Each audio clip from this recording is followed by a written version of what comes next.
किसी ने बड़े कमाल की बात कही है कि पीठ हमेशा मजबूत रखनी चाहिए, क्योंकि शाबाशी हो या धोखा दोनों हमेशा पीछे से मिलता है।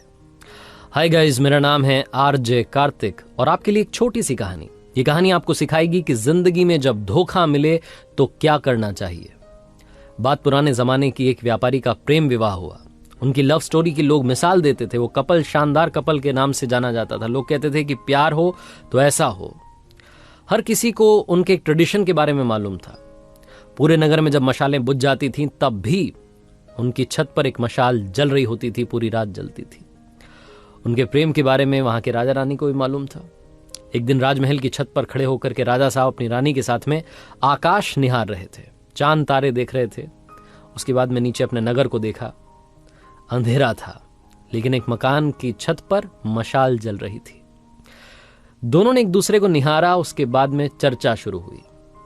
डिबेट होने लगी इस बात पर कि उस व्यापारी का जो प्रेम विवाह हुआ है, उस कपल के बारे में लोग कहते हैं कि बहुत प्यार है दोनों में। ये कैसे हो पा रही है? शादी इतनी सक्सेसफुली कैसे चल रही है? राजा ने कहा कि सारा जो साथ है वो पति दे रहा है। पति बहुत समझदार है, उसकी वजह से वो रिश्ता इतना खूबसूरत है। रानी ने कहा ऐसा नहीं है, पत्नी बहुत समझदार है, पत्नी बहुत सभ्य है, संस्कारी है, उसको समझ है कि रिश्ते को कैसे संभालना है, उसकी वजह से रिश्ता इतनी खूबसूरती से पनप रहा है। दोनों के बीच में डिबेट होने लगी। राजा ने कहा वाद विवाद करने से कुछ नहीं होगा, एक काम करते हैं, एक छोटी सी परीक्षा रखते हैं। रानी ने कहा ठीक है, क्या करना है बताइए। राजा ने कहा हम व्यापारी की भी और उसकी वाइफ की भी परीक्षा लेंगे और मालूम करेंगे कि दोनों के बीच में वाकई में प्यार है कि नहीं है। एक आइडिया इन्होंने तैयार किया। रानी ने अपनी एक दासी को अगले दिन व्यापारी के पास भेजा, अपने एक संदेश के साथ में, एक मैसेज के साथ में। वो जो दासी थी व्यापारी के पास गई और जाकर के कहा कि रानी साहिबा ने मुझे भेजा है और रानी साहिबा कह रही हैं कि अगर आप, मुझे कहते हुए थोड़ा सा हिचक हो रही है। व्यापारी ने कहा बोलिए ना, क्या बात है, क्या कह रही है रानी साहिबा?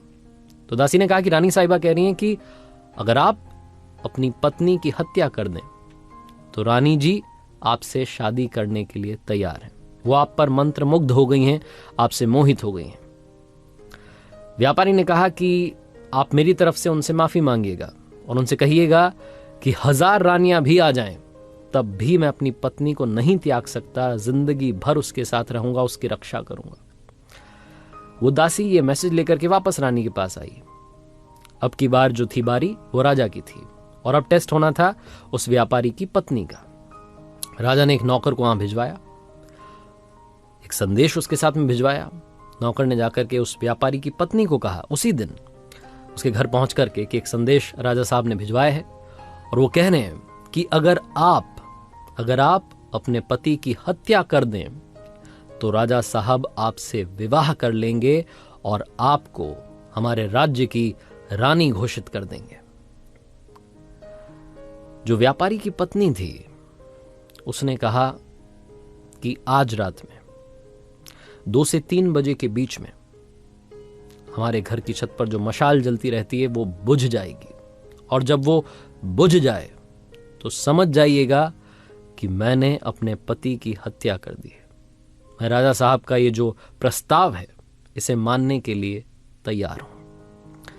नौकर ये मैसेज लेकर के दौड़ करके राजमहल गया, राजा को बताया कि वो व्यापारी की पत्नी आपका प्रस्ताव स्वीकार कर चुकी है और आज रात में वो अपने पति की हत्या कर देगी, उसने कह दिया है। राजा ने फटाफट से अपने सैनिकों की एक टुकड़ी तैयार की और कहा कि देखिए हमें बचाव के लिए तैयार रहना है। जैसे वो मशाल बुझेगी फटाफट से उस व्यापारी घर में जाना है, उसको बचाना है, उसकी जान बचानी है। सबने कहा ठीक है। राजा राजमहल की छत पर चढ़ा, रानी भी साथ में थी। दोनों देख रहे थे कि क्या वाकई में वहां मशाल बुझेगी या नहीं बुझेगी। चौंकने वाली बात यह थी कि 2 से 3 बजे के बीच में मशाल बुझ गई, क्योंकि व्यापारी जब वापस आया था अपनी दुकान से तो खाना वाना खाने के बाद जब सोने चले गए थे, सारी बातें वैसी ही चल रही थी जैसी चलती थीं। लेकिन इस बीच में उस व्यापारी की पत्नी ने खेल कर दिया था। व्यापारी की पत्नी ने एक फांसी का फंदा तैयार किया था और 2 से 3 बजे के बीच में अपने पति को ही फांसी पर लटका दिया था। जैसे ही वो मशाल बुझी, राजा के सैनिक दौड़ करके उस व्यापारी के घर में गए। व्यापारी की पत्नी को तो गिरफ्तार कर लिया, लेकिन उस व्यापारी की जान को नहीं बचा सके। उस रात राजा को नींद नहीं आई। अगली सुबह उसका दिमाग गर्म था, गुस्से में था, खुद से उसको गुस्सा आ रहा था कि ये क्या हो गया। उसे महिलाओं को देखने का मन नहीं कर रहा था, उसे नारी से नफरत हो गई थी। उसे लग रहा था कि ये क्या धोखेबाजी हुई है, ऐसा नहीं होना चाहिए था। बहुत गुस्से में था। जो उनके राज्य का सबसे बुद्धिमान मंत्री था, जो सबसे बड़ा मंत्री था, उसको बुलाया और कहा कि सुनो, अभी जंगल में जा रहा हूं शिकार के लिए, वापस आऊंगा शाम में, तब तक हमारे नगर में जितनी महिलाएं हैं सबके गले कटवा दो, सबको फांसी पर लटकवा दो, ये मेरा आदेश है और आपको मानना होगा।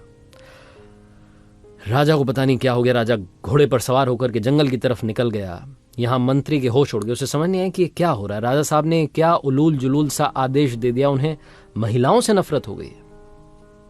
मंत्री अपने बूढ़े पिता के पास गया, जो कि एक वक्त में उस राज्य का मंत्री था, और जाकर के कहा कि पिताजी, राजा पागल हो गया है।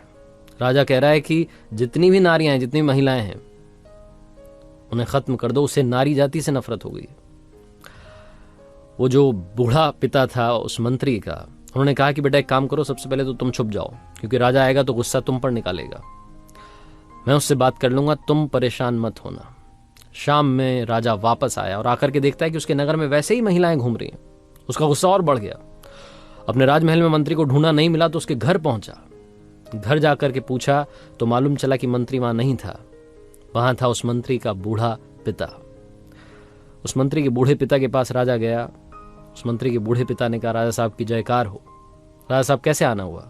राजा तो गुस्से में भरा हुआ था। उसने बोला कि तुम्हारा बेटा कहां गया? उसको मैंने एक आदेश दिया था, उसने माना नहीं। अब मैं उसका गला सबसे पहले कटवाऊंगा, मुझे उससे नफरत हो रही है। मंत्री के बूढ़े पिता ने राजा से कहा कि मुझे मालूम है आप क्यों परेशान हैं। आपके एक फैसले की वजह से एक व्यक्ति की जान चली गई, और आपके सामने जो आपको लगता था कि प्यार वाला रिश्ता है, वो धोखेबाजी वाला रिश्ता निकला है। आप वो जो धोखा मिला है उससे परेशान हैं। इस बात से आपको अंदर ही अंदर इस बात ने इतना परेशान कर दिया है कि आप सारी नारियों को खत्म करना चाहते हैं।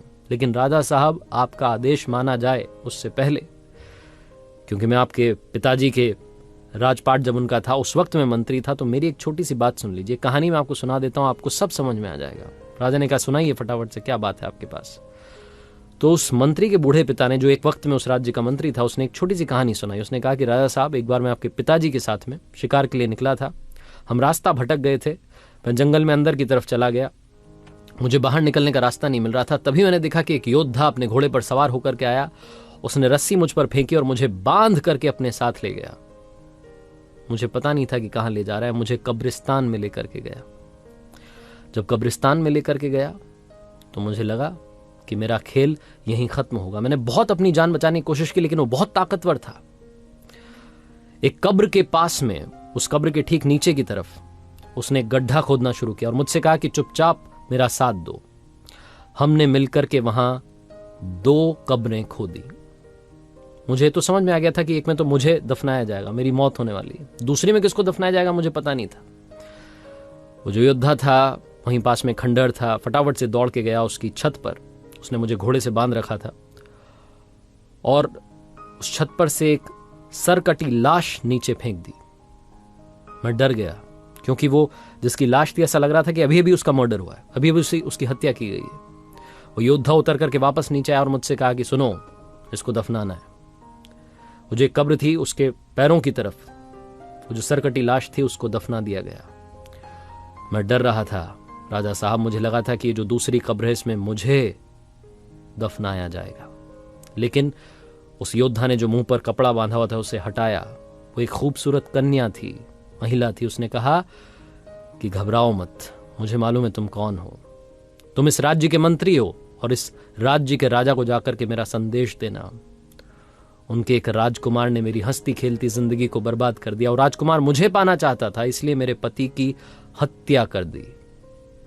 ये मेरे पति की कब्र है, जिसके नीचे एक और कब्र मैंने खोदी है, और ये जो लाश है, ये उसी राजकुमार की लाश है जिसे हमने दफना दिया है। और उसके बाद वो बोलती चली गई कि अब मैं अपना गला काट रही हूं, मैं अपनी जान दे रही हूं, मैं अपने पति के पास वाली कब्र में जिंदगी भर आजीवन, जब तक नामो निशान रहे हम दोनों का, तब तक के लिए दफन होना चाहती हूं। ये जिंदगी खत्म करना चाहती हूं। अगली जिंदगी में भी जहां मिले हम साथ रहें, इसी तमन्ना के साथ में पास में दफन होना चाहती हूं। मुझे दफन कर दीजिएगा। और ये बोल करके उसने अपना गला काट दिया। राजा साहब, उस दिन मुझे समझ में आया कि सच्चा प्यार क्या होता है। उस महिला ने जो अपनी जिंदगी कुर्बान कर दी अपने पति के लिए, उसने मुझे सिखाया कि सच्चा प्यार क्या होता है। आप इस बात से परेशान हैं कि वो जो व्यापारी है उसकी पत्नी ने उसे धोखा दे दिया। आप इस महिला के बारे में सोचिए जिसने अपने पति के लिए अपनी भी जान दे दी। सिर्फ एक महिला के धोखेबाजी की वजह से आप सारी महिलाओं को कहां फांसी पर लटकाने के लिए चले थे। अपने फैसले को बदलिए। राजा को समझ में आ गया। कहानी बहुत छोटी है लेकिन हम सब के लिए बहुत इंपॉर्टेंट मैसेज लेकर के आई है। हम सब लोग जिनको कभी ना कभी धोखा मिला है, हम अंदर से टूट जाते हैं। हमें लगता है कि ये लड़का ये लड़की खराब है। सारे लड़के खराब होते हैं, सारी लड़कियां खराब होती हैं। किसी एक व्यक्ति की वजह से जिसने आपको धोखा दिया है, बाकियों को भी उसी तराजू में तौलना बंद कीजिए। जिंदगी में हमेशा हमेशा याद रखिए कि अगर बुरे लोग इस दुनिया में हैं तो अच्छे लोग भी इस दुनिया में हैं। और अगर आपका एक रिश्ता टूट गया, आपको एक जगह से धोखा मिला है, इसका मतलब ये नहीं है कि आपको हमेशा ही धोखा मिलेगा। जिंदगी में प्यार जरूर मिलेगा, ये विश्वास रखिए। और अगर आपको प्यार मिल जाए तो प्यार करो इतना कि दुनिया करना चाहे आपके जितना। याद रखिए, हर सोमवार सुबह 9:30 बजे आरजे कार्तिक के सोशल मीडिया हैंडल्स पर देखिए एक नई कहानी।